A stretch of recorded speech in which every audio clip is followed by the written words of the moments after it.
ಏನು ಹಾಲು ತೋರಿಸ್ತಾವ್ರೆ, ಏನು ಅಡುಗೆ ಮಾಡ್ಬೋದು ಅಂತ ಗೆಸ್ ಮಾಡ್ತಾಯಿದ್ದೀರಾ? ಹಾಲು ಸಾರು ಮಾಡೋದಕ್ಕೆ ತರಕಾರಿಗಳೆಲ್ಲ ತೊಗೊಂಡಿದ್ದೀನಿ. ಒಂದೊಂದೇ ತರಕಾರಿ ನೋಡಿ ತೊಗೋಣ. ಖಾರಮಣಿ, ಬೀನ್ಸು, ಚಿಕ್ಕಡಿಕಾಯಿ, ಸೋರೆಕಾಯಿ ಸೇರಿಸಿದ್ರೂ ಚೆನ್ನಾಗಿರ್ತೈತೆ. ಹೀರೆಕಾಯಿ, ಸೋರೆಕಾಯಿ ಸೇರಿಸ್ಬೋದು. ಹಸಿ ಕಾಳುಗಳನ್ನು ಚೆನ್ನಾಗಿರ್ತೈತೆ. ಅವರೆಕಾಳು ಮತ್ತು ಆಲೂಗಡ್ಡೆ ಸೇರಿಸ್ಕೊಂಡಿದ್ದೀನಿ ನಾನು ತೊಗೊಂಡಿರೋದು. ಮೆಣಸು, ಬೆಳ್ಳುಳ್ಳಿ ಮತ್ತು ಒಣಗಿದ ಮೆಣಸಿನ್ಕಾಯಿ ಬೇಡ ಅಂದರೆ ಖಾರದ ಪುಡಿ ಯೂಸ್ ಮಾಡ್ಬೋದು. ಅಕ್ಕಿ ತೊಗೊಂಡಿದ್ದೀನಿ ಸಾರು ಮಂದ ಬರೋದಕ್ಕೆ, ಟೇಸ್ಟ್ ಬರೋದಕ್ಕೆ. ತೆಂಗಿನಕಾಯಿ ಮತ್ತು ಎಲ್ಲ ತರಕಾರಿಗಳನ್ನ ಬಿಡಿಸಿಟ್ಕೊಂಡಿದ್ದೀನಿ. ಏನೇನು ತರಕಾರಿ ತೊಗೊಂಡಿದ್ದೀನಿ, ಹಾಲು ತೊಗೊಂಡಿದ್ದೀನಿ. ಒಂದು ಕುಕ್ಕರಲ್ಲಿ ನೀರು ಹಾಕ್ಕೊಂಡಿದ್ದೀನಿ. ನೀರು ಒಂದು ಸ್ವಲ್ಪ ಬಿಸಿ ಆಗಲಿ. ಬಿಸಿ ಆದಮೇಲೆ ಏನು ತರಕಾರಿನ ನೀಟಾಗಿ ಬಿಡಿಸಿಟ್ಕೊಂಡಿದ್ದೀನಿ, ಆ ಬಿಡಿಸಿರೋ ತರಕಾರಿನೆಲ್ಲ ಕುಕ್ಕರಿಗೆ ಸೇರಿಸ್ಕೋಬೇಕು. ತರಕಾರಿ ಮುಳುಗೋಷ್ಟು ನೀರಿದ್ದರೆ ಸಾಕು.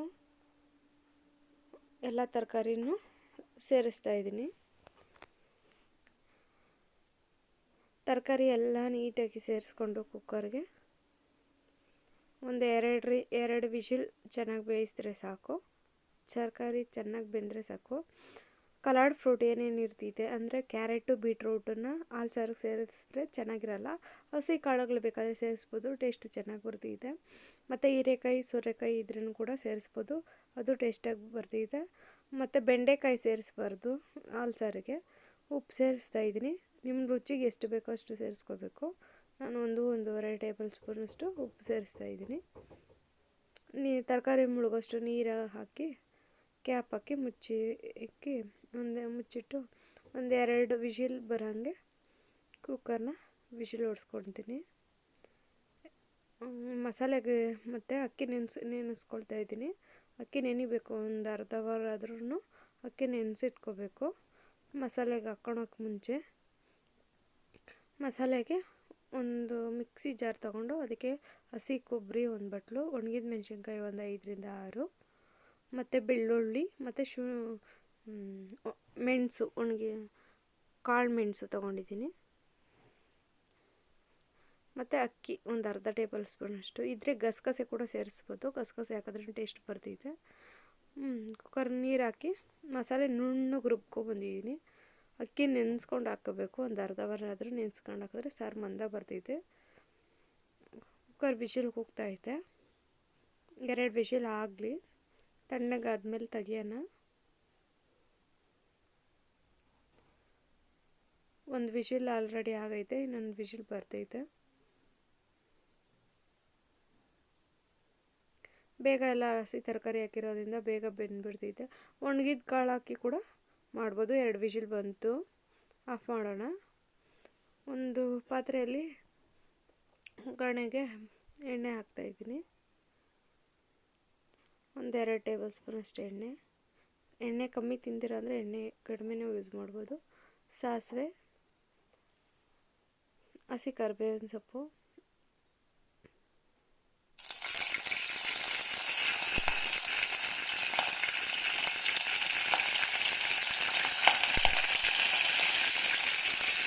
ಸಾಸಿವೆ ಎಲ್ಲ ಸಿಡಿತಾ ಇದೆ. ಮಸಾಲೆ ಹಾಕ್ಕೊಂಡಿದ್ದೀನಿ. ಮಸಾಲೆ ಚೆನ್ನಾಗಿ ಕಾಯಬೇಕು. ಅದರಲ್ಲಿರೋ ಹಸಿ ವಾಸನೆ ಎಲ್ಲ, ಹಸಿ ಬೆಳ್ಳುಳ್ಳಿ ವಾಸನೆ ಎಲ್ಲ ಹೋಗಬೇಕು. ಅದೆಲ್ಲ ಚೆನ್ನಾಗಿ ಫ್ರೈ ಮಾಡ್ಕೋಬೇಕು. ಸ್ವಲ್ಪ ಚೆನ್ನಾಗಿ ಸ್ಮೆಲ್ ಹೋಗಿ ಬಿಸಿ ಆದರೆ ಸಾಕು. ಅದಾದಮೇಲೆ ಏನು ತರಕಾರಿ ಬೇಯಿಸಿ ಇಟ್ಕೊಂಡಿರ್ತೀರ ಆ ತರಕಾರಿನ ಇದಕ್ಕೆ ಸೇರಿಸ್ಕೋಬೇಕು. ಸೇರಿಸ್ತಾ ಇದ್ದೀನಿ ನಾನು ತರಕಾರಿನ. ಮಸಾಲೆ ಏನು ಒಗ್ಗರಣೆ ಮಾಡ್ಕೊಂಡಿದ್ರಿ ಅದಕ್ಕೆ ಸೇರಿಸ್ತಾ ಇದ್ದೀನಿ. ನೀರು ಎಷ್ಟು ಬೇಕೋ ಅಷ್ಟು ನೋಡ್ಕೊಂಡು ಇವಾಗಲೇ ಸೇರಿಸ್ಕೋಬೇಕು. ಜಾಸ್ತಿ ತೆಳ್ಳಗಿದ್ರೂ ಚೆನ್ನಾಗಿರಲ್ಲ, ನೀರು ಕಮ್ಮಿ ಆದ್ರೂ ಪರವಾಗಿಲ್ಲ. ಹಾಲು ಹಾಕೋದ್ರಿಂದ ತಿರ್ಗಾ ಸಾಂಬಾರು ತೆಳು ಆಗ್ತೈತೆ. ಸಾರೆಲ್ಲ ಚೆನ್ನಾಗಿ ಕುದಿಬೇಕು. ಚೆನ್ನಾಗಿ ಕುದ್ದು ಹಸಿ ಸ್ಮೆಲ್ಲೆಲ್ಲ ಹೋಗಿ ಉಪ್ಪು ಖಾರ ಎಲ್ಲ ಕರೆಕ್ಟಾಗಿದೆ ಅಂತ ಹೇಳಿದ್ರೆ ಒಂದು ಸ್ವಲ್ಪ ಉಪ್ಪು ಥರ ಇದ್ದು ಖಾರ ಸ್ಟ್ರಾಂಗಾಗಿದ್ದಾವಾಗ ಹಾಲು ಹಾಕೋದ್ರಿಂದ ಸಾರು ಕರೆಕ್ಟಾಗಿ ಆಗ್ತೈತೆ. ಸಾರು ಕುದೀತೈತೆ, ಚೆನ್ನಾಗಿ ಕುದೀಲಿ. ಆಮೇಲೆ ಲಾಸ್ಟಲ್ಲಿ ಹಾಲು ಸೇರಿಸ್ಬೇಕು. ಹಾಲು ಸೇರಿಸಿ ಸ್ಟವ್ ಆಫ್ ಮಾಡ್ಕೊಂಡ್ರೆ ಹಾಲು ಸಾರು ರೆಡಿ ಆಗ್ತೈತೆ. ಹಾಲು ಸೇರಿಸ್ತಾ ಇದ್ದೀನಿ. ಒಂದು ಸ್ವಲ್ಪ ಹೊತ್ತು ಕುದಿ, ಹಾಲದ್ದು ಹಸಿ ಸ್ಮೆಲ್ ಹೋಗಲಿ ಅಂತ. ಹಸಿ ಹಾಲೇ ಹಾಕಿರೋದು, ಕಾಯಿಸಿ ಏನು ಹಾಕಿಲ್ಲ. ಇನ್ನೇನು ಹಾಲು ಹಾಕಿದ್ದೀನಿ.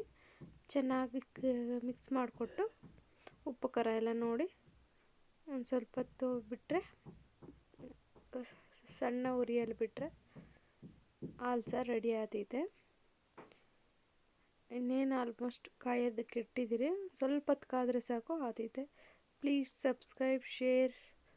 Thank you for watching.